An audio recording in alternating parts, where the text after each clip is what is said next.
دانیہ قرآن academy. یہ قرآن وہ رستہ دکھاتا ہے جو سب سے سیدھا ہے، اور مومنوں کو جو نیک عمل کرتے ہیں بشارت دیتا ہے کہ ان کے لیے اجر عظیم ہے۔ نحمده ونصلي على رسوله الكريم، اما بعد فاعوذ بالله من الشیطان الرجیم، بسم اللہ الرحمن الرحیم۔ السلام علیکم ورحمۃ اللہ وبرکاتہ۔ امید ہے آپ سب خیریت سے ہوں گے، انشاءاللہ جہاں ہوں گے ایمان اور صحت کی نعمت سے مالا مال ہوں گے۔ ہاں جی، تو آغاز کرتے ہیں ہم اپنے آج کے سبق کا دعاؤں کے ساتھ۔ تو چلیے شروع کرتے ہیں۔ اللہم صلی علی سیدنا و مولانا محمد وعلی آل سیدنا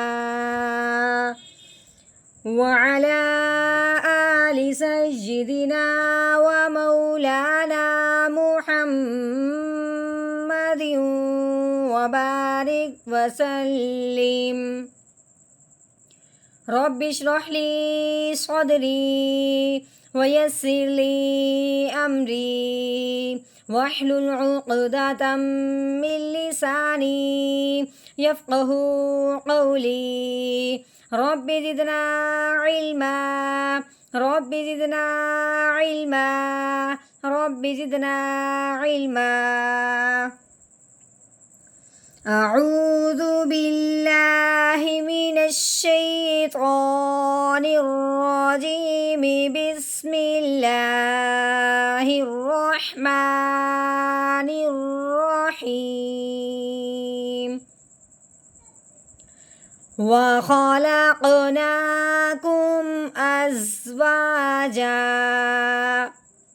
واو مشدد ہے، تو اب ہم نے آیت کا پہلا حرف دیکھا ہے۔ آیت کا پہلا حرف اگر مشدد ہو تو اب ہم وہ شاد نہیں پڑھیں گے، صرف واو کے اوپر جو زبر لگی ہوئی وہ پڑھیں گے، ٹھیک ہے۔ واو زبر وا، خو، خو کے اوپر زبر لگی ہوئی ہے، خو زبر خو، وا خو۔ لام، لام کے اوپر زبر ہے، اور قوف کے اوپر جزم آنے کی وجہ سے قوف ساکن ہو گیا۔ اب یہاں پہ دیکھنا ہے ہم نے کہ قوف پہ کون سا قاعدہ جاری ہو رہا ہے، تو ہم نے جب یہ اس پہ سوچنا ہے کہ یہ قوف کس حرف میں سے، کن حرفوں میں سے ہے، اس کے اوپر جزم آنے کی وجہ سے یہ ساکن ہوا ہے، اب اس پہ کیا کرنا ہے، تو سوچنے کے بعد معلوم ہوا کہ یہ حروف کلکلہ میں سے ہے۔ حروف کلکلہ جو ہیں وہ 5 ہیں، قوف، طو، با، جیم، دال۔ ہاں جی، تو ہم نے جب ان میں سوچا ہے تو اس میں ایک حرف قوف بھی آیا ہے، جو قوف جو ہے یہ حروف کلکلہ میں سے ہے۔ حروف کلکلہ کے اوپر جب اس طرح کی جزم آ جاتی ہے، حروف کلکلہ جب وقف کی صورت میں ساکن ہو جاتا ہے تو اس کو کیا کرتے ہیں، ہلا کے پڑھتے ہیں۔ اب کلکلہ کا مطلب کیا ہے، اس کو ہلانا کیسے ہے، جس طرح ایک گیند ہوتی ہے اس کو دیوار کے اندر پھینکا جاتا ہے، وہ لوٹ کے ہمارے پاس واپس آتی ہے، ویسی کلکلہ کی مثال ہے کہ جب ہم اس کو پڑھیں گے اس کی آواز کو واپس لٹا کے لے کے آئیں گے، واپس کھینچ کے لے کے آئیں گے، جیسا کہ لام قوف زبر لاق، کیسے پڑھیں گے، لاق، وخلق، ٹھیک ہے۔ نون کے اوپر کھڑی زبر ہے، کھڑی زبر جس حرف کے اوپر آ جائے اس ایک الف کے برابر لمبا کرتے ہیں۔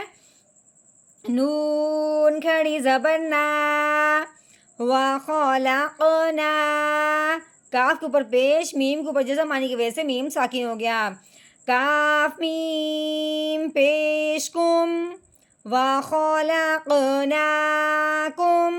ہاں جی، الف کے اوپر زبر آنے کی وجہ سے الف کیا بن گیا، حمزہ، آگے زا کے اوپر جزم آنے کی وجہ سے زا ساکن ہو گیا۔